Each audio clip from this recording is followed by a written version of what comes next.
Hello? Yeah. Yes, it's Des. Yeah. A change of duty for me. Oh.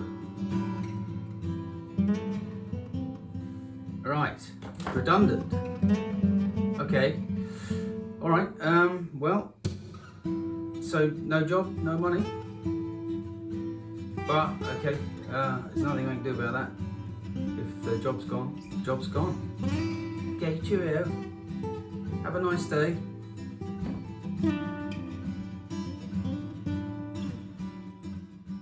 Well, it didn't go exactly like that. But, so I've been a pilot for years. Years and years. And I've been made redundant in November. I've never really felt at home being a pilot. I've loved adventure and everything else, but I always wanted to do more than that. So, this is a chance to change my life. Life doesn't last forever, so let's change it up a little. So, goodbye to this. Cheerio, goodbye, and hello to sailing. So I've been made redundant. I've accepted it now. It's been a difficult journey, especially with lockdown. I thought, well, I'm going to be dead one day, so let's try and fit in some more different lifetimes within my lifetime. This is Charles Lindbergh. He flew the Spirit of St. Louis across the Atlantic. No idea if he was going to make it. He did it anyway. So these are things that inspire me. Right, so what can I tell you? What I can tell you is I've had this boat a long time now, number of years. I love it, but I've got to get this boat back on the water. And this is the journey to this boat getting back on the water. Yeah, this could be interesting for people, so let's hope it is. But see what happens to an old man when he attempts to reconfigure his life in a completely different way. Yeah, anyway, right, so I'll let you see what I'm up against. So, one of those batteries needs replacing, and just a few bits and pieces done. The electrics, oh my god. And just generally, the poor thing is it's just in a mess. But there's nothing massively, majorly big to do in here. I've made a new battery box there. It's one of my old batteries exploded. Kaboom. Outside, again, please forgive the mess. Most of the boats have gone back into the water now. My little boat's still sitting here looking forlorn. So I've got to get on with this. So I need, that I can rescue this, but I do need a new sail bag. The rigging needs checking over. And probably the worst part of the boat right now. Most of it cleans up quite nicely with the pressure wash. But I've got a crack there, which is basically down to the gel coat being too thick. The boat got damaged and I repaired it myself. Not a bad job, I think you'll agree. But yeah, so the boat got damaged and I should have beefed it up with a bit of fiberglass, but what I did was I just cleaned it up and re-gel coated it, not realising that I'd put it on too thick, and it just cracked basically because it was too thick. And yeah, this boat is built with formers. You can probably see if you look along the side there. That's called beer canning if it's not kind of on different kind of boat structures. But this was designed like that. They're always like that. And so that's right on the edge of a former. And then some very strong winds came. I had one fender there, and it really pushed, and a little bit of flexing cracked the gel coat. So really, I'm going to strip it all back, see what's there, and check to see if it is okay. If it isn't, I'll get it fiberglassed up. If it is, then I'll just have her painted, and then that will solve that problem. But the rest of it, not too bad. I've cleaned it all off. It's got cast iron fin keel, got a couple of through holes to do. Yeah, really just a massively good cleanup will do it. I've rebuilt all the sail drive, repainted all that. I did that like last year kind of thing. New anode on there, and yeah, got to kind of get this rubbed down and get some epoxy primer on it, and then get the whole thing. I did want to copper coat it, but it's actually a cruiser racer, so I don't know if copper coat's the right kind of thing for that kind of boat, but it does solve a big problem for, you know, years to come if you do it and you do it well, get it done properly. So that's the plan. So yeah, this boat's called JJ. My name's Des. Back soon. I'm extremely good at one or two things. One of them is talking about doing stuff. Almost world class in that degree, I would say. And the other one is putting things off, right? So I literally just made that little introduction thing, and I thought, yeah, that's it. Let's go and have something to eat and think about that. Oh, he's a procrastinator. Yeah, procrastinator. And I'm like, no. So what I'm actually doing is I'm gonna go and buy some sanding discs, and I'm gonna sand down that area of damage and have a look at it today. Right,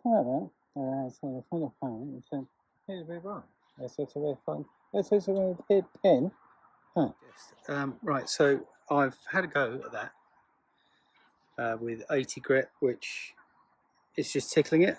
So I've bought in the extreme measure tool, which you got to be a bit careful with this, because you could take a hole in the boat in about 21 milliseconds. So I'll just go easy. I'll go easy. So this is about 4 seconds later. So if you can see here, that's actually taken out. I don't know if you can see that. It's probably a couple of mil. And there's a seam of filler there.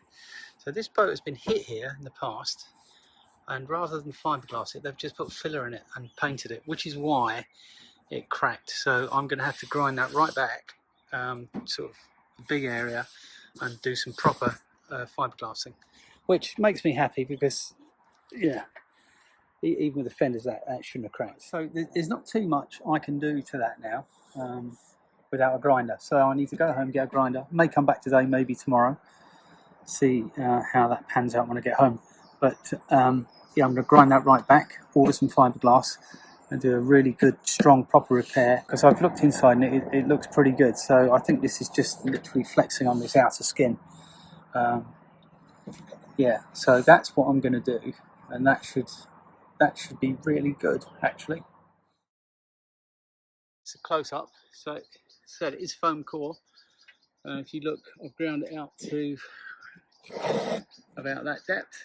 I don't know if you can see that. It's about a centimetre probably at the most. Is that enough area or do I need to come further back and feather it more? Oh, it's fairly steep gradient there. Do I need to feather that out? I'm just about to start cutting the fiberglass sheets for this.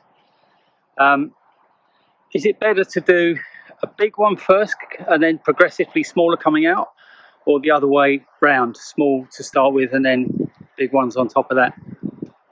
Don't really know the answer to that.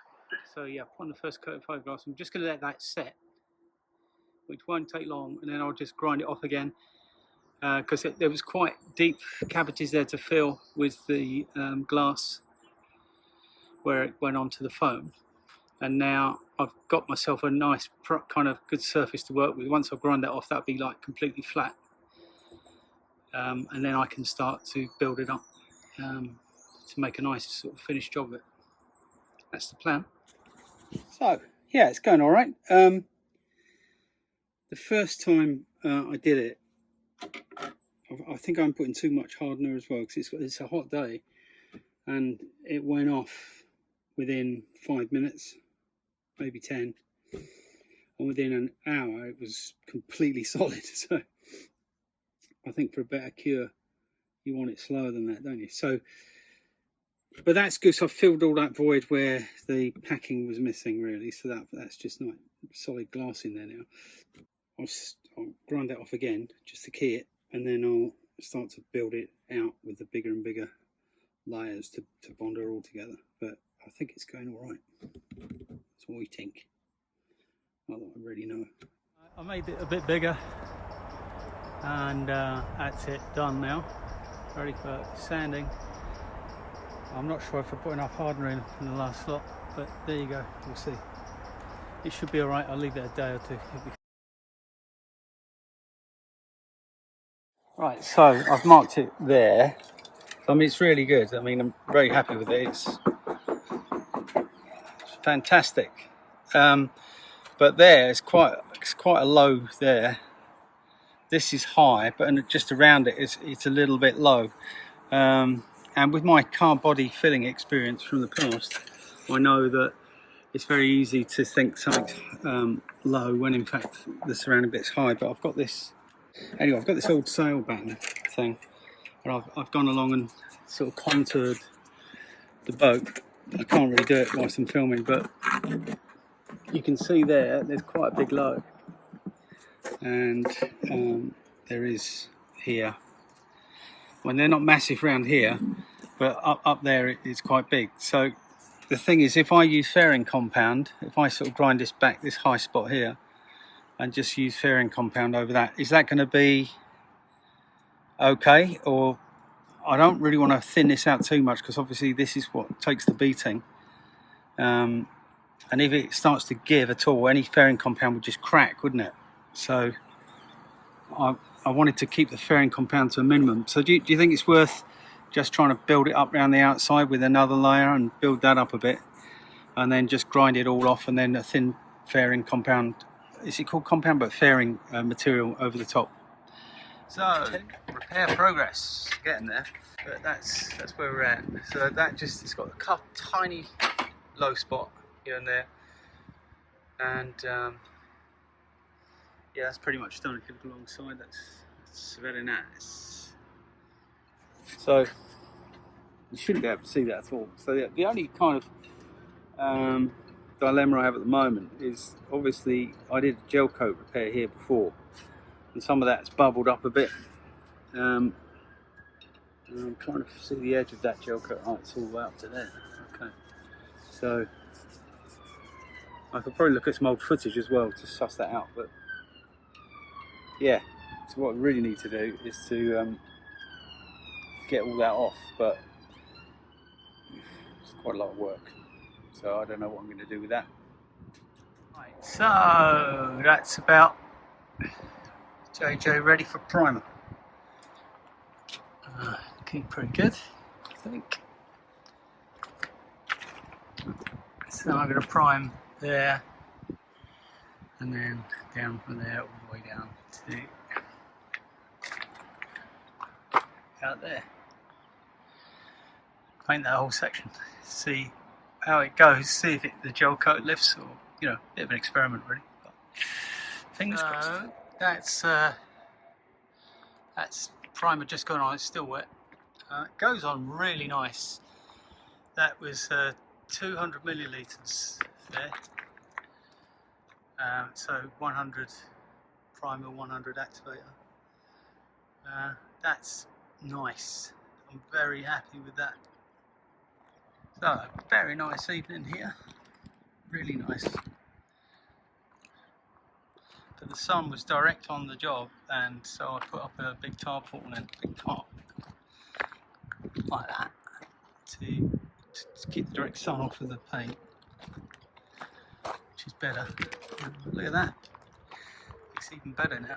The second coat on. In fact, as I was putting it on, I was like, I wanted to load up the repair, but I literally can't find it. I cannot see it at all. That is the desired effect I was going for. So, yeah. Look at that.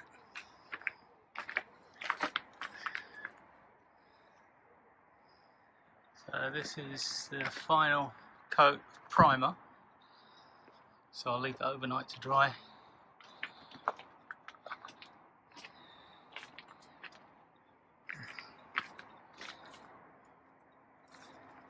That's looking really good. I'm very happy with that. Yeah, I'll do. Lovely, lovely. She looking good. Right, so I'll put some guide coat on it. Just rubbing it down, but that's like a very light rub down, and there's no areas of concern, I would say. No edges, it's held all the edges down.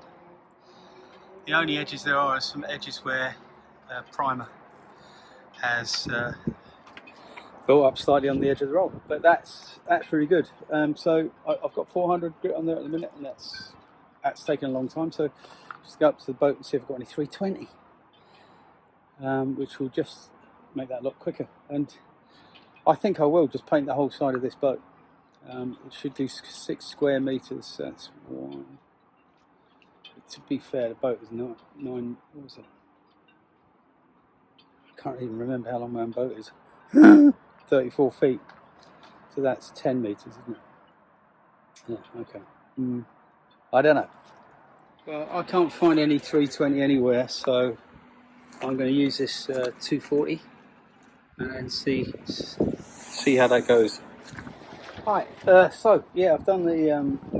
I don't know if I said I couldn't find any 320, so I just used 240. Sorry, which is a bit coarser, but actually it's tough stuff to sand down. So it's obviously very hard, which is good. And that's what she looks like now. So those little bits of white, that's fine. That's just where I've kind of flatted it too much, but that's absolutely fine. The paint will deal with that. What I'm trying to decide now is whether to paint all this stuff while I'm at it, or just try and localise that repair. And I've no idea how this Alexil would cope with that. But I am toying with the idea of just rubbing the whole side, this side down, and this year just doing this side of the boat, and then I could do the other side another year, or not. I don't know. There's a lot of work under that. Old Faithful still sitting there. Look, there she is. My mobile workshop that is free to run thanks to the Scottish Government.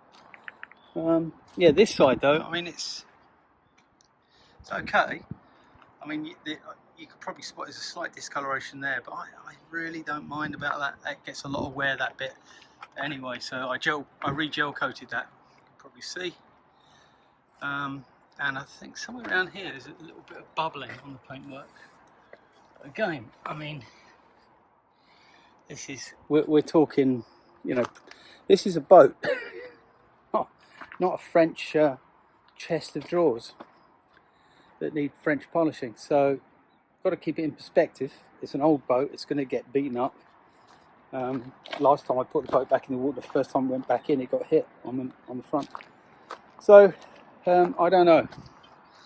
I'm pretty happy with progress so far.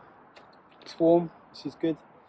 Gusty winds occasionally, so I'm going to have to firm up the tarp a little bit because it's flapping down, and sometimes it almost touches the surface there.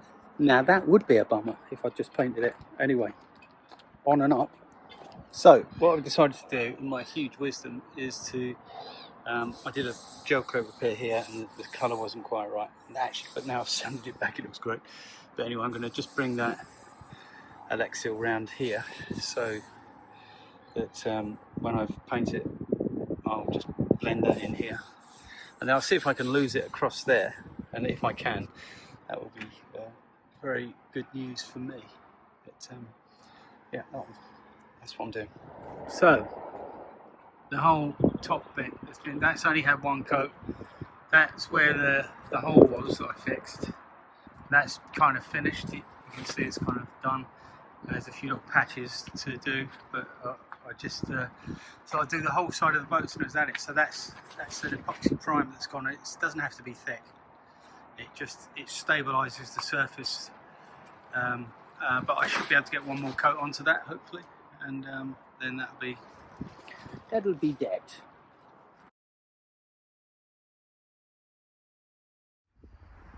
What are we up to today? So that primed it last night. That's guide coat. That's just like a dusting of black stuff, and it shows you where the low spots are, so you can sand it. And when it's done, it looks like that. So all that's ready for paint now. So what I'll do, I'll finish doing that back bit, which will take about an hour, and then I'm gonna mask off the waterline, which is way off, by the way, but that's because I think there's not enough weight in the front of the boat, so I'm not going to worry about that too much, but maybe redistribute the weight a little bit. Somebody once told me actually that sometimes people do that on purpose to make the boat look like it's going faster even when it's not moving. They might have just been trying to make me feel better. I'm going to keep it as it is because it's too much work to change it. Right, well, there's no point in me filming hours and hours of sanding, because we all know what that looks like. I just thought I'd film a tiny bit, just so you can see the huge physical effort that I'm putting into bringing this boat back to life.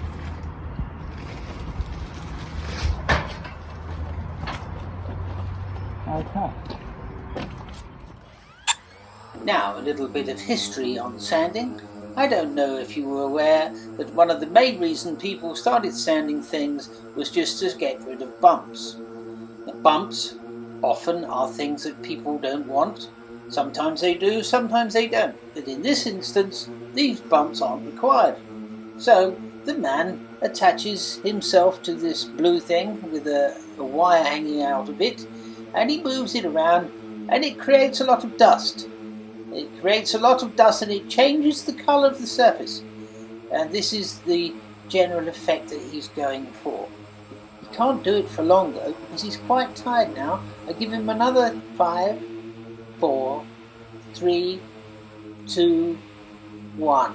I reckon he's about to run out of puff. Oh no, he's still going. Look, oh, he's fascinated by the dust, isn't he? Look at that. Still going, my God. Don't underestimate this fellow. He really is a firecracker. Of what the guide coat does. So once I've sanded it, it looks like that, but before you can see the areas where it's just touched it. It shows the dappling from the roller. And if you sprayed it, to be honest, I did a lot of this when I was younger, you wouldn't get it much better than that if you sprayed it. So this is very good, this Alexial finish primer. It's very, very nice to work with. It doesn't clog the sanding disc. I mean, I've had that on there for a long time now, and it's not clogged it at all. And I only painted that last night, so very impressed. Now, I'm sure you're absolutely riveted by the progress that I've made so far, and you'd love to see more. You just can't wait. Well, I don't know. If you'd like to see more, let me know. Otherwise, I could just stop. I could just stop. All right. Anyway, thanks for watching. Much.